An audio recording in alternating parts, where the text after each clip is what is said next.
So next question, discuss the Gandhara, Madura and Amaravati schools of art.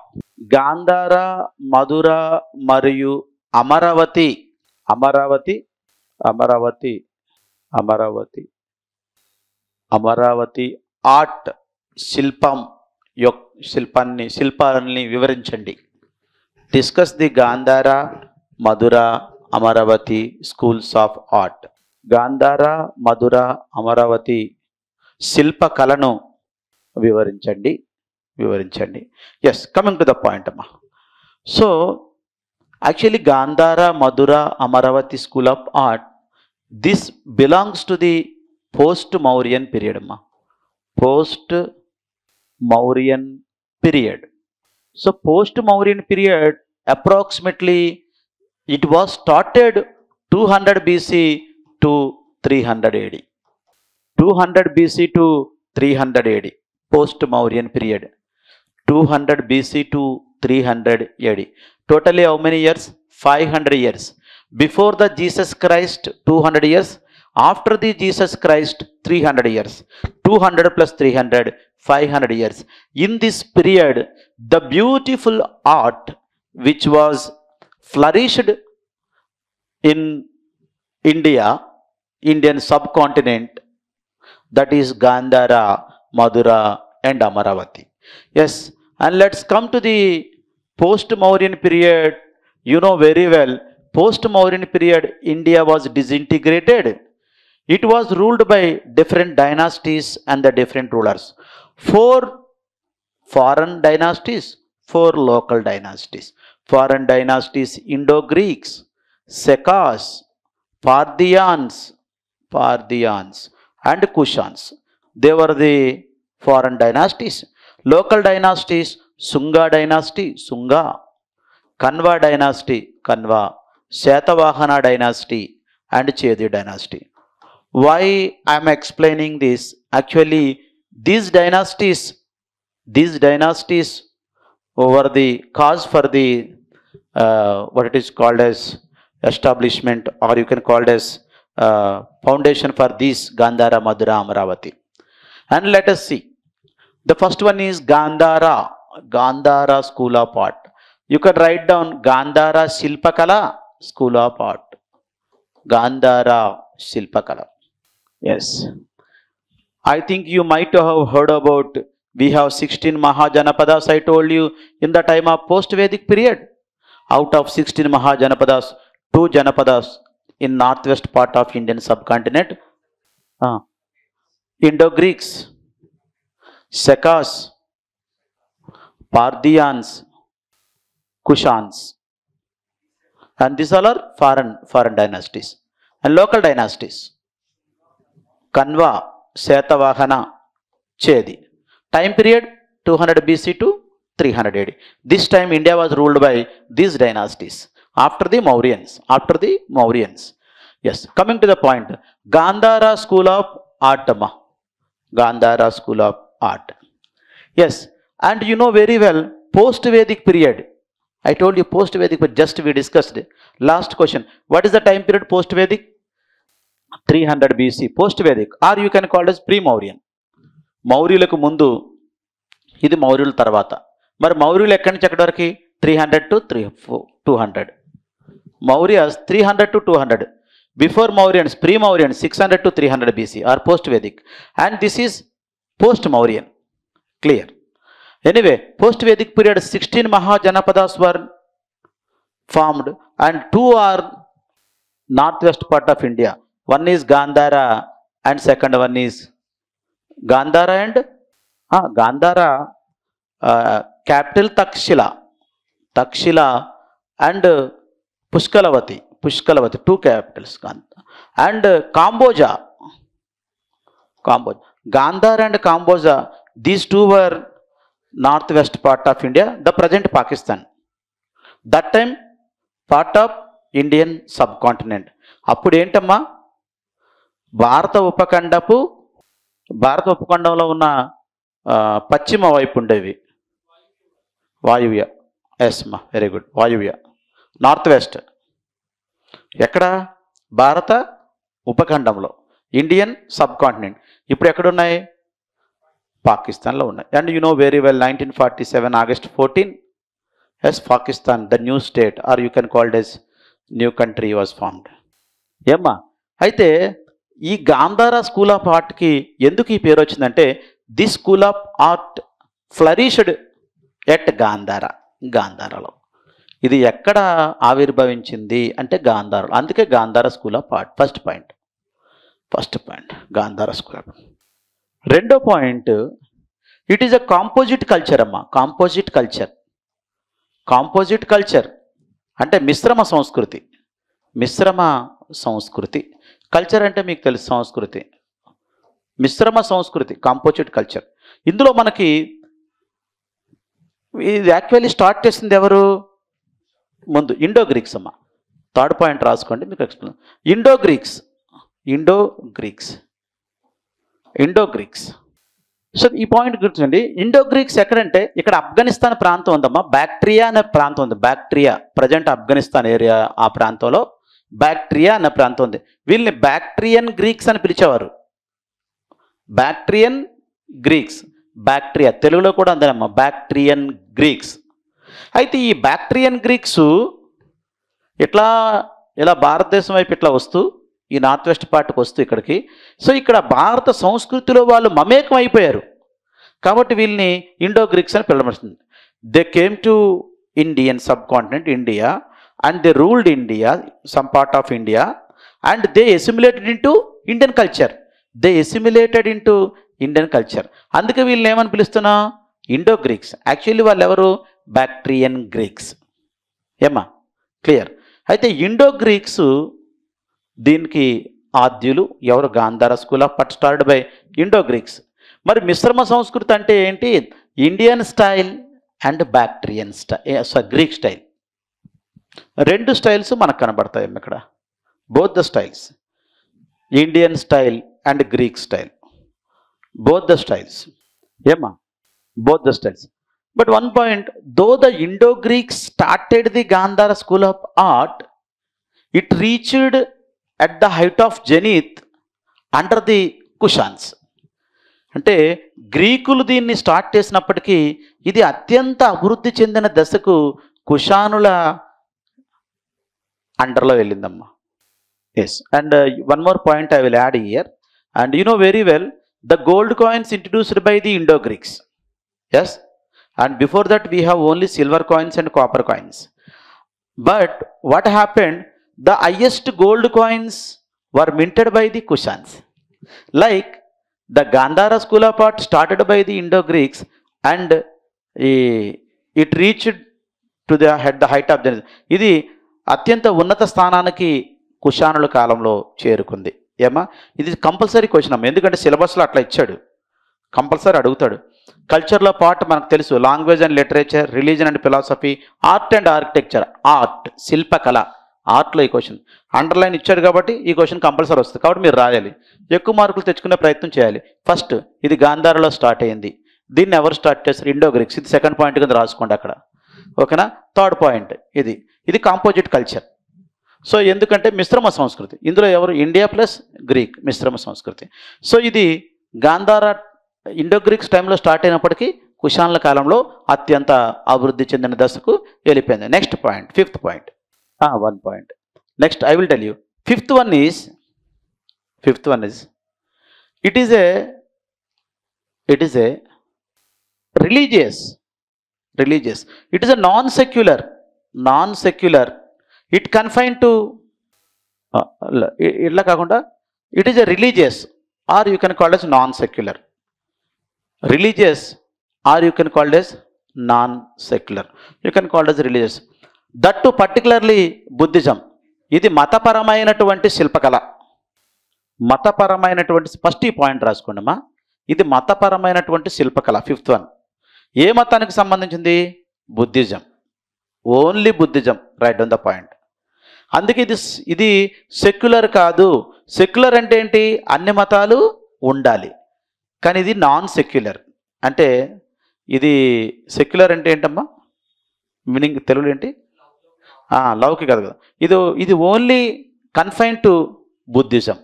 Only confine to Buddhism. ఈ శిల్పాలన్నీ ఏ మతానికి సంబంధించి ఉంటాయమ్మా? బౌద్ధ మతానికి సంబంధించి, బౌద్ధ మతానికి. Yes, 6th point. ఇందులో మనకి ఏముంటాయంటే స్టాట్యూస్ ఉంటాయమ్మా. స్టాట్యూస్ అంటే విగ్రహాలు ఉంటాయి. ఇవి బుద్ధుడు లేదా బోధిసత్వని విగ్రహాలు ఉంటాయమ్మా. ఇవి ఈ శిల్పకళలో బుద్ధుడు లేదా బోధిసత్వ బుద్ధుడు లేదా బోధిసత్వ అంటే ప్రీవియస్ బర్త్స్ ఆఫ్ బుద్ధ అమ్మ. బుద్ధుడి గత జన్మల అవతారాలు. అంటే మనకి ఈ పాయింట్ తెలియగల మనకు ఒకటి వస్తుందమ్మా. యాక్చువల్లీ మనకి బుద్ధిజం 4th బుద్ధిస్ట్ కౌన్సిల్లో 2గా విడిపోయింది. ఒకటి Mahayana, 2 Hinayana. Yes, in the 4th Buddhist council the Buddhism was divide into 2 parts. One is Mahayana and second one is Hinayana. So actually Hinayana వాళ్ళు బుద్ధుడిని గురువుగా పూజించారమ్మా, కానీ మహాయాన వాళ్ళు బుద్ధుడిని దేవుడిగా పూజించారు. మరి దేవుడిగా పుట్టించాడు కాబట్టి ఇప్పుడు దేవుడు, అప్పుడు అందరు మనుషులు ఉండేవారు కదా, వాళ్ళతో పాటు ఉన్నాడు కదా బుద్ధుడు కూడా. బుద్ధుడికి వైఫ్ ఉంది, తండ్రి ఉన్నాడు, కొడుకున్నాడు, అందరూ ఉన్నారు. కాబట్టి బుద్ధుడికి ఇంకా గాడ్గా అంటున్నారు కాబట్టి బుద్ధుడికి జన్మల్ని, బుద్ధుడిదేం మొదటి జన్మ కాదు, ఇంతకుముందు చాలాసార్లు పుట్టాడు అని చెప్పడం జరిగింది. ఇంతకుముందు 550 times, మోర్ దాన్ 500 times పుట్టాడు. మరి ఆ జన్మలను ఏమంటారంటే బోధిసత్వ అంటారు. బోధిసత్వులు, previous births of Buddha. So మనకి వాళ్ళ పేర్లు కూడా చెప్పారు. వాళ్ళు పద్మపాణి అండ్ అమితాభ, వీళ్ళందరూ ఓకేమ్మా. అయితే మనకి ఈ పాయింట్ కాదు, ఇక్కడ రావాలి. ఇక్కడ బుద్ధుడు మరియు బోధిసత్వుల విగ్రహాలు ఉంటాయి. ఇక్కడ ఎక్కువగా వాడింది బ్లాక్ స్టోన్ అమ్మా. ఎక్కువగా వాడింది బ్లాక్ స్టోన్. ఎక్కువ నీకు ఇమేజెస్ కానీ లేకపోతే ఈ స్టాండింగ్ పోస్టర్స్ కానీ నల్లటి రాయితో తయారు చేసినవి. నల్లటి రాయితో తయారు చేసినవి ఏమ్మా. ఇక్కడ నువ్వు చూసినట్టయితే ఎక్కువగా వీళ్ళు ఎవరు? ఈ గాంధార స్కల్ప్చర్స్ ఆర్టిస్ట్. ఈ గాంధార ఆర్టిస్టులు ఎక్కువగా వీళ్ళు ఫిజికల్ ఫీచర్స్కి ఎక్కువ ఇంపార్టెన్స్ ఇచ్చారమ్మా. ఫిజికల్ ఫీచర్ శరీర శైలికి ఎక్కువ ఇంపార్టెంట్ ఇచ్చారు. ఫిజికల్ ఫీచర్స్ మనకి జనరల్గా కొంతమంది మనం ఇట్లా బాడీ బాగా డెవలప్ చేసి ఇట్లా ఉంటారమ్మా. సో ఫిజిక్ ఫిట్గా అంటాం మనం. అప్పుడే టెంపుల్లో నుంచి వస్తుంటాడు ఒక అబ్బాయి కానీ ఒక అమ్మాయి కానీ, ఇట్లా వస్తారు. అది స్పిరిచువల్ ఫీచర్స్ ఏమ్మా. ఇక్కడ మరి ఎక్కువగా ఆధ్యాత్మికంగా ఇచ్చారా లేకపోతే శరీర దృఢత్వ శైలి లేకపోతే శరీర శైలికి ఎక్కువ ప్రయారిటీ ఇచ్చారు ఇక్కడ ఫిజికల్ ఫీచర్స్. సో ఇక్కడ నువ్వు బుద్ధుడిని చూస్తే నీకు ఇండియన్ గాడ్లా కనపడ్డమ్మా. గ్రీక్ కింగ్లా కనబడతాడు, గ్రీక్ వారియర్లా కనబడతాడు. ఇక్కడ బుద్ధుడిని చూస్తే నీకు అతను భారతదేశపు దేవుళ్ళ కాకుండా గ్రీక్ యుద్ధవీరుల్లా కనబడతాడు. గ్రీక్ యుద్ధవీరుల్లాగా కనబడతాడు. గ్రీక్ వారియర్ ఏమా. ఒక మాటలో చెప్పాలంటే మనకి కొన్ని ఫీచర్స్ ఉన్నాయమ్మా. అది మొత్తం మీరు అక్కడ ఇట్లా గ్రీక్ వారియర్ అని చిన్నగా రాస్తే చాలు. ఎందుకంటే గ్రీక్ వారియర్ ఎట్లా ఉంటాడు? టాల్గా ఉంటాడమ్మా. First point tall. ఎస్, ఇవన్నీ రాయాలి మీరు అక్కడ ఫిజికల్ ఫీచర్స్ అని. సెకండ్, వెల్ బిల్ట్ బాడీ ఉంటుంది. Well built body. ఫస్ట్ది పొడవుగా ఉంటారు. 2 శారీరక దృఢత్వం ఉంటుంది ఏమా. తర్వాత షార్ప్ నోస్ ఉంటుందమ్మా. పొడవాటి ముక్కు. అండ్ బిగ్ ఐస్, పెద్ద కళ్ళు ఉంటాయి. కర్లీ హెయిర్ ఉంటుందమ్మా. Curly hair. సో ఇట్లా ఒక డ్రాపరీ, ఒంటి మీద ఒక వస్త్రం ఎట్లా ఉంటుందమ్మా. డ్రాపరీ వస్త్రం, ఒంటి మీద ఒక తెల్లటి వస్త్రం ఉంటుంది ఒంటి పైన. డ్రాపరీ, గార్మెంట్, ఓన్లీ డ్రాపరీ. అదే ఓన్లీ డ్రాపరీ. ఎస్ ఏమ్మా అంటే తెల్లటి వస్త్రం. ఎస్ ఇట్లా మనకి ఇకపోతే మనకి ఫేస్ చాలా, మనం ముఖం చూస్తే చాలా what it is called as ఒక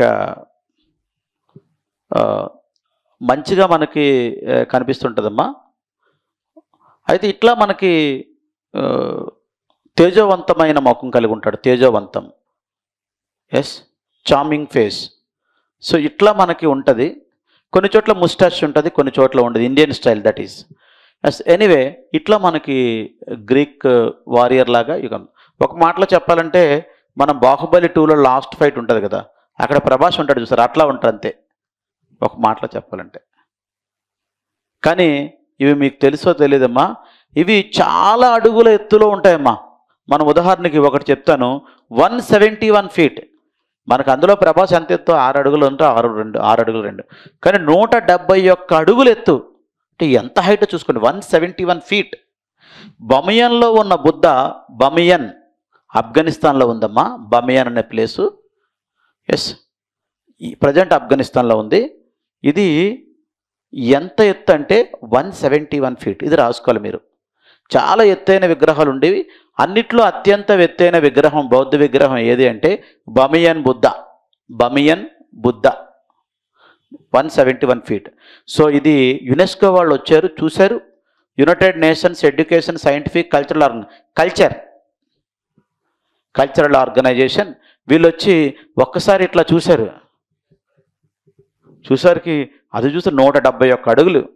అంటే ఎంత హైట్ చూడండి. ఇది ఎంత హైట్ ఉంటుందమ్మా ఈ బిల్డింగ్ కింద నుంచి ఇక్కడికి? ఒక 30 అడుగులు 40 అడుగులు ఉంటుంది, అంతకంటే ఎక్కువ ఉండదు, అంతే కదా. కానీ 171 feet height Buddha. So UNESCO recognised this as world heritage site. ప్రపంచ వారసత్వ సంపద గుర్తించిందమ్మా. ప్రపంచ వారసత్వం యునెస్కో వాళ్ళు గుర్తించారంటే అది నెక్స్ట్ లెవెల్ అమ్మా. ప్రపంచం దాంతో ఏమవుద్ది, ఇది ప్రపంచం అంతా తెలిసిపోద్ది. తర్వాత ఏమవుతారు, టూరిస్టులు పెరుగుతారు, తర్వాత అక్కడ మనీ వస్తుంది, ట్రేడ్ అవుద్ది, ఇట్లాంటివన్నీ ఉంటుంది. సో ప్రపంచ వారసత్వ సంపదగా గుర్తించారు. కాకపోతే అన్ఫార్చునేట్లీ ఏమైందంటే 2001లో సో ఈ తాలిబాన్స్ వీటిని చాలా వాటిని బ్రేక్ చేశారమ్మా, చాలా వాటిని పగలగొట్టారు. ఇది గాంధార స్కూల్ ఆఫ్ ఆర్ట్ అమ్మా. Clear. Let's come to the Mathura school of art, Mathura శిల్పకళ. Why it is called as Mathura school of art? Because of it was flourished in Mathura in UP, Uttar Pradesh. ఇది మధురాలో ఈ శిల్పకళ అనేది ఉద్భవించిందమ్మా, లేకపోతే ఆవిర్భవించింది. So Mathura school of art, it was started at Madura in UP. Yes, first point. Second point, it was started by the Sekas amma. Sekas. It was started by the Sekas, foreigners. And continued by the Kushans. సెక్కులు ప్రారంభించారు, మనం కుషాన్లు continue చేశారు. మనం ఇందాక చెప్పుకున్నాం Indo Greeks, Sakas, Parthians, Kushans. గాంధారేమో Indo Greek start చేశారు, కుషాన్లు ఎక్కువ ఎత్తుకు తీసుకెళ్ళిపోయారు. మధుర ఏమో సెకులు స్టార్ట్ చేశారు, కుషాన్లు దాన్ని నెక్స్ట్ లెవెల్కి తీసుకెళ్లారు. కుషాన్స్ కంటిన్యూడ్. సో ఇద్దరు మనకి ఫారినర్సే. Though Sakas and Kushans were foreigners, but this Mathura school of art was purely indigenous. పూర్తిగా ఇండిజీనియస్ అమ్మా. ఇండిజీనియస్ అంటే ఏంటమ్మా? పూర్తిగా స్వదేశీ శైలి. అదే గాంధార మిశ్రమ శైలి, అవునా కదా, composite culture. This is indigenous style. ఏమ్మా 4వ పాయింట్. అయితే ఇది సెక్యులర్ అమ్మా, సెక్యులర్. మనకి గాంధార నాన్ సెక్యులర్, ఇది సెక్యులర్. అంటే it was not confined to one religion. And ఇక్కడ మీరు చూస్తే న్యూడ్ తీర్థంకరాస్ ఉంటారు. తీర్థంకరాస్ అంటే జైన్ మతానికి సంబంధించిన విగ్రహాలు ఉంటాయి. అలాగే మనకి బౌద్ధ మతానికి సంబంధించినటువంటి విగ్రహాలు ఉంటాయి, బోధిసత్వులు, వాళ్ళ వైఫ్స్, బుద్ధుడు అట్లా. తర్వాత త్రిమూర్తి కాన్సెప్ట్ ఉంటుంది మనకి. లేటర్ వేదిక్ పీరియడ్లో ఉన్నటువంటి బ్రహ్మ, విష్ణు, మహేశ్వర త్రిమూర్తి ముగ్గురు ఉంటారు, వాళ్ళ వైఫ్స్ కూడా ఉంటారు పక్కనే. Trimurtis and their wives, Brahma, Vishnu, Maheshwara and వాళ్ళు. ఇక్కడ Hinduism or you can called as Brahmanism. ఇక్కడ బౌద్ధ మతం, బోధిసత్వాస్ అండ్ బుద్ధ, అండ్ తీర్థాంకరాస్ జైన మతం. ఇట్లా మనకి అన్ని రిలీజియన్స్ ఇక్కడ కనబడతాయి. అందుకే మనకు సెక్యులర్ అన్ని రిలీజియస్ స్టాట్యూస్ మనకి కనబడతాయి. So it is not only confined to one religion, yes. So it is called as secular, yes. Fifth point, ఇక్కడ మనకి ఈ మధుర స్కల్ప్చర్స్ లేదా మధుర ఆర్టిస్ట్ వాళ్ళు ఎక్కువ ప్రయారిటీ దేనికి ఇచ్చారంటే, ఎక్కువగా అంటే ఫస్ట్ మన ఇక్కడున్న స్టాట్యూస్ దేంతో తయారయ్యాయి అంటే రెడ్ స్టోన్ అమ్మా, రెడ్ స్టోన్, ఎర్రటి రాయి. ఏవి? ఈ స్టాట్యూస్ని అక్కడ ఉన్నటువంటి ఆర్టిస్ట్ ఎర్రటి రాయితో తయారు చేశారు. అయితే ఇంకో పాయింట్ చూసుకుంటే, మరి ఇక్కడ ఆర్టిస్ట్ ఎట్లాంటి ఇది ఇచ్చారంటే, ఇక్కడ మనకి వారియర్లా కనిపించడమ్మా, యుద్ధ వీరుల్లా కనిపించడు. ఇక్కడ మనకి ఒక ఆధ్యాత్మికంగా ఉన్నట్టు కనబడతాడు. అతని ముఖం చూస్తే మనకి అట్లా మెడిటేషన్ చేస్తున్న పోస్చర్లో కనపడడం అట్లా కనబడుతుంది. ఇక్కడ ఎక్కువగా స్పిరిచువాలిటీకి, ఆధ్యాత్మికకు ఎక్కువ ప్రయారిటీ ఇచ్చారమ్మా. ఆధ్యాత్మికత, స్పిరిచువాలిటీ. ఇతను చూస్తే అప్పుడే టెంపుల్, ఒక అరగంట సేపు టెంపుల్లో మెడిటేషన్ చేసి బయటకు వచ్చిన ఫేస్ లాగా ఉంటుంది తన ఫేస్, కంప్లీట్గా స్పిరిచువల్గా ఆధ్యాత్మికత కనబడుతుంది ఏమా. సో మనకి ఇది కాకుండా మనకి సెక్యులర్గా మనం చూసుకుంటే మనకి ఈవెన్ కొంతమంది రిలీజియస్కి సంబంధించిన వాళ్ళు కూడా ఇక్కడ ఉంటారమ్మా. రిలీజియస్కి సంబంధించిన వాళ్ళు కూడా మనకి మధురాలో హెడ్లెస్ కనిష్క స్టాట్యూ దొరికిందమ్మా. హెడ్లెస్ కనిష్క స్టాట్యూ, తలలేనటువంటి కనిష్కుడి విగ్రహం ఒకటి దొరికింది మధురలో. దానిని చూస్తే మనకు అర్థం అవుద్దమ్మా, the beauty of Mathura school of art. The beauty of అంటే వాళ్ళ శిల్పకళా నైపుణ్యం ఎట్లా ఉంది, మధుర శిల్పకారుల తాలూకా శిల్పకళా నైపుణ్యం ఎట్లా ఉందనేది మనం ఏం చూడాలి, ఈ మధురలో దొరికిన హెడ్లెస్ కనిష్క స్టాట్యూ, తలలేనటువంటి కనిష్కుడి బొమ్మ చూస్తే మనకి అర్థమవుతుంది. వాళ్ళు మధుర శిల్పకారులు అత్యంత ఏంటమ్మా స్కిల్ఫుల్ వర్కర్స్ అని. Let's move to the Amaravati school of art.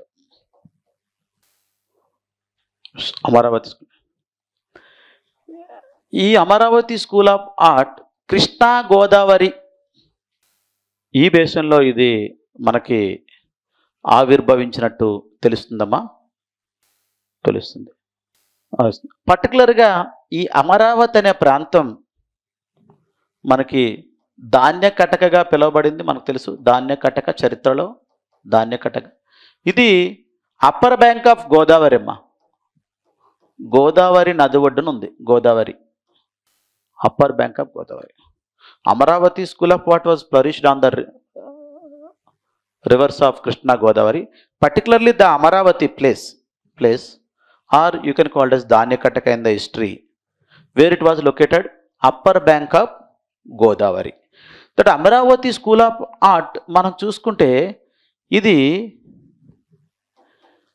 Pre Mahayana and post Mahayana ఈ రెండింటిని కవర్ చేస్తుందమ్మా. Pre Mahayana and post Mahayana, మహాయానకు ముందు మహాయానకు తర్వాత. అయితే ఒకసారి మహాయాన వద్దాం. మనకి ఫస్ట్ సెంచరీ ఏడి 1వ శతాబ్దంలో మనకి 4th బుద్ధిస్ట్ కౌన్సిల్ జరిగిందమ్మా. అక్కడ మనకు బుద్ధిజం ఎలా విడిపోయిందని చెప్పాను ఇందాక, Mahayana and Hinayana. Yes, 4th Buddhist కౌన్సిల్లో మనకు బుద్ధిజం ఎట్లా విడిపోయిందని చెప్పాను, మహాయాన అండ్ హీనయాన. అంటే మరి ప్రీ మహాయాన అంటే ఏంటి? 4th బుద్ధిస్ట్ కౌన్సిల్కి ముందు. 4th బుద్ధిస్ట్ కౌన్సిల్కి ముందు మహాయాన ఉందా? లేదు. మహాయాన ఎక్కడ పుట్టింది? ఇక్కడికి వచ్చింది, అంటే ఇక్కడ బయటకు వచ్చింది ఈ టైం పీరియడ్లో. సో దీనికి ముందు పీరియడ్ అంటే 1వ శతాబ్దానికి ముందున్నదంతా ప్రీ మహాయానమ్మ, 1వ శతాబ్దానికి ముందున్నదంతా. మరి ఇక్కడ మహాయాన వచ్చిన తర్వాత జరిగిన పీరియడ్ అంతా పోస్ట్ మహాయాన. అంటే this Amaravati school of art covers before the 1st century AD and after the 1st century. Pre Mahayana, మహాయానకు ముందు కాలం, మహాయాన తర్వాత కాలం. మహాయాన ముందు కాలంలో బుద్ధుని ఎట్లా పూజించేవారు? బుద్ధుడిని గురువుగా పూజించేవారు. గురువుగా అంటే ఏంటి? బుద్ధుడి కాళ్ళు, పాదాలు, బోధి వృక్షం, బోధి ట్రీ ఏమా, తర్వాత 8 spokes వీల్, లోటస్, ఈ బుద్ధుడి సింబల్స్ను పూజించేవారు, బుద్ధుడి స్టాట్యూస్ని కాదు. ఎందుకంటే వాళ్ళు గురువుగా అన్నారు కాబట్టి. మనం స్టాట్యూ ఎప్పుడు పెడతాం? దేవుడిగా చూసినప్పుడు. మరి నెక్స్ట్ ప్రీ మహాయానంలో వీటిని పూజించారు. మహాయాన అంటే, పోస్ట్ మహాయాన అంటే బుద్ధుడిని స్టాట్యూస్గా చేసి పెట్టడం. ఏమైనా కన్ఫ్యూజ్ ఉందా? ఏం లేదు, క్లియర్ అమ్మా. పోస్ట్ మహాయాన అంటే మహాయాన నుంచి బుద్ధుడు గాడ్ అయ్యాడు. సో గాడ్ని ఎట్లా? ఐడల్స్, స్టాట్యూస్ పెట్టి పూజిస్తారు, ఐడల్ స్టాట్యూ. అంటే మనకి నీకు అమరావతి స్కూల్ ఆఫ్ ఆర్ట్లో అవి కనబడతాయి, ఇవి కనబడతాయి. ఎస్, క్లియర్ అమ్మా. ఈ పాయింట్ అయితే అర్థమైంది కదా? ఎస్ ఎస్, ఇది ఫస్ట్ పాయింట్ అమ్మా, pre Mahayana and post Mahayana. Yes. రెండో పాయింట్ అమరావతి స్కూల్ ఆఫ్ ఆర్ట్లో మనకు ముఖ్యంగా ఏంటంటేనమ్మా, ఆయకపత అండ్ అప్సరస ఈ 2 కాన్సెప్ట్లమ్మా. అయితే ఏమైంది? మొదటిది రెండో పాయింట్లో మొదటిది ఏంటమ్మా? ఆయకపత. ఫస్ట్ ఆయకపత ఏంటో చూద్దాం. ఆయకపత అంటే వైట్ మార్బల్ స్టోన్, తెల్లటి పాలరాయి పైన white marble stone which consist of Buddha and Bodhisattva images and stories. లే on the Buddha and Bodhisattva images and stories on the white marble stone. తెల్లటి పాలరాతి పైన చెక్కినటువంటి బుద్ధుడు మరియు బోధిసత్వుల కథలు ఏవైతే ఉంటాయో అవి, లేదా పిక్చర్స్, బొమ్మలు ఏవైతే ఉంటాయో అవి, వాటిని ఆయకపత అంటారమ్మా. ఆయకపత అంటే అర్థం కదా, తెల్లటి పాలరాత పైన చెక్కబడినటువంటి బుద్ధుడు, బోధిసత్వులు, లేదా ఏంటమ్మా ఇంకో పాయింట్, వాళ్ళ స్టోరీలు. సో ఇట్లా ఈ స్టోరీలు ఏవైతే ఉన్నాయో ఇవేంటంటే మనకి వీటిని జాతక స్టోరీస్ అంటారమ్మా.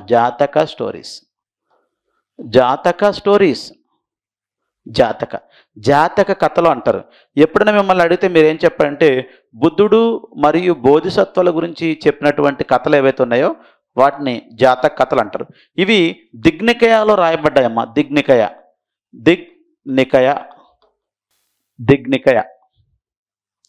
మనకి మీకు తెలుసో లేదో, మీకు తెలుసు కదమ్మా. మనకి బుద్ధిస్ట్ లిటరేచర్ సుత్త పీఠక, వినయ పీఠక, అభిధమ్మ పీఠక. అందులో సుత్త పీఠకలో 5 నికయాలు ఉంటాయి. మధ్యమ నికయ, సంయుక్త నికయ, అంగుత్తర నికయ, దిగ్నికయ అని ఇట్లా ఉంటాయి. అందులో దిగ్నికయ అనేది చాలా పెద్దది. 5లో దిగ్నికయ పెద్దది. ఈ దిగ్నికయలో ఈ జాతక స్టోరీస్ రాయబడ్డాయి. జాతక స్టోరీస్ అంటే బుద్ధుడు మరియు బుద్ధుడి గత జన్మల బోధిసత్తుల గురించి చెప్పబడేది. ఏమా క్లియర్? అదే ఆయకపత. Let's come to the apsaras. అయితే మనకి ఈ కాలం నాటికి ఏమైందంటేనమ్మా, మిగతా రిలీజియన్లోని కొన్ని విషయాల్ని వీళ్ళు తీసుకోవడం జరిగిందమ్మా. అంటే Buddhism was influenced by the other religions like Hinduism, అట్లా ఇన్ఫ్లుయెన్స్ అయింది. ఇన్ఫ్లుయెన్స్ అయ్యి వీళ్ళు కూడా అప్సరస, మనకి ఈ బోధిసత్వాల వైపులు తారాస్ కానీ ఎవరున్నారో వాళ్ళని అప్సరస అందమైన బొమ్మల్ని చెక్కారమ్మా, అప్సరస బొమ్మలు. అప్సరస అయితే ఎంత కళా నైపుణ్యం మనకు కనబడుతుందంటే అమరావతి స్కూల్ ఆఫ్ ఆర్ట్లో కళాకారుల్లో వాళ్ళు ఈ అప్సరసల్ని ఎట్లా చెక్కారు అంటే మీరు వీళ్ళు లైవ్లో చూస్తున్నట్టే ఉంటుందమ్మా. అంటే లైవ్లో చూస్తున్నట్టే ఉంటుంది. అంటే ఇది బొమ్మ కాదు లైవే అనుకుంటారు మీరు. అంటే వీళ్ళు బొమ్మకు కూడా ప్రాణం పోశారు. మీకు ఎప్పుడు తెలుస్తుంది బొమ్మని? టచ్ చేస్తేనే తెలుస్తుంది బొమ్మని, లేకపోతే తెలియదు. అంటే కంప్లీట్ అంత స్కిల్ఫుల్ స్ట్రక్చర్. సో మరి ఇక్కడ మనం చూస్తే ఎందుకు మనకు అట్లా కనబడుతుంది బొమ్మలా కాకుండా? ఇప్పుడు మనం బాడీ మొత్తం పెట్టి చూడలేమమ్మా, ఫేస్ బట్టి చెప్పగలం. ఇప్పుడు మీరు ఫేస్ ఉంది, నువ్వు బొమ్మ నిజమా అని ఫేస్ బట్టి చెప్పగలం, కింద మనం చెప్పలేం. ఇప్పుడు ఓన్లీ ఫేస్, ఎందుకంటే ఫేస్లో ఫేషియల్ ఎక్స్ప్రెషన్స్ ఉంటాయి. దాన్ని బట్టి ఓహో ఇది బొమ్మ కాదు, లేకపోతే ఇతను బొమ్మ కాదు ఇతను మనిషి అని. సో అంటే అంత పవర్ఫుల్ ఫేషియల్ ఎక్స్ప్రెషన్స్, అంత ఎగ్జాక్ట్ ఫేషియల్ ఎక్స్ప్రెషన్స్ ఉంటాయమ్మా. You couldn't find anywhere in the world the facial expressions which had Amaravati school of art. Amaravati school of ఆర్ట్లో, అమరావతి శిల్పకళలో ఉండేటటువంటి అప్సరసల ముఖ కవలికలు రాసుకోండి. ఫేషియల్ ఎక్స్ప్రెషన్, ముఖ కవలికలు మీరు ప్రపంచంలో ఎక్కడా ఇంకా ఫైండ్ అవుట్ చేయలేరు. That is the greatness of Amaravati school of art. The facial expressions. Amaravati శిల్పకళలో అప్సరసలకు, అప్సరసలు అంటే ఏంటమ్మా తెలుగులో? ఎస్, అప్సరసలు ముఖ కవలికలు you couldn't find out anywhere in the world. ప్రపంచంలో మీరు ఎక్కడా మీరు చూడలేరమ్మా. అందుకే మీకు బొమ్మ మనిషి అని తేడా తెలియట్లేదు. Are you getting my point? So ఇది పాయింట్ అమ్మా. అయితే మీరు ఇప్పుడు మనం మెయిన్ పాయింట్ చూసుకుంటే మనకు ముఖ్యంగా గాంధార స్కూల్ ఆఫ్ ఏమో శరీర సౌష్ఠవానికి ఎక్కువ ప్రయారిటీ ఇస్తే, మధుర స్కూల్ ఆఫ్ ఆర్ట్ ఆధ్యాత్మికతకి ఎక్కువ ప్రయారిటీ ఇచ్చింది. మధుర స్కూల్ ఆఫ్ ఆర్ట్ ఆధ్యాత్మికతకి ఎక్కువ ప్రయారిటీ ఇస్తే, అమరావతి స్కూల్ ఆఫ్ ఆర్ట్ ముఖ కవలికలకి ఎక్కువ ప్రయారిటీ ఇచ్చింది. ఫేషియల్ ఎక్స్ప్రెషన్స్, సో మనకి ఈ స్టాట్యూస్ ఇవన్నీ మనకి ఎక్కడ కనబడుతున్నాయి? ఏవి? ఈ బుద్ధ స్టాట్యూస్ ఇవి ఎక్కడ కనబడుతున్నాయి అమరావతి స్కూల్ ఆఫ్ ఆర్ట్లు అంటే జగ్గయ్యపేట, బట్టిప్రోలు, నాగార్జునకొండ, జగ్గయ్యపేట, బట్టిప్రోలు, నాగార్జునకొండ, ఈ ప్రాంతాల్లో మనకి అమరావతి స్కూల్ ఆఫ్ ఆర్ట్లు. అయితే the wonder and the beautiful sculpture, the beautiful monument ఏదంటే అమరావతి స్తూప అమ్మ. అమరావతిలో కట్టినటువంటి స్తూపం one of the beautiful and largest stupa in India. అంటే ఇండియాలో ఉన్న స్తూపాల్లో ఇదొక పెద్ద స్తూపం అండ్ ఇది లార్జెస్ట్ స్తూప అయింది, one of the largest Stupa అయింది. పెద్ద కట్టడాల్లో ఇదొకటి, రాయలేం. Yes, this is Gandhara, Madura, Amaravati School of Art. Do you have any doubts? Please ask me. Thank you and all the best. I'll continue tomorrow.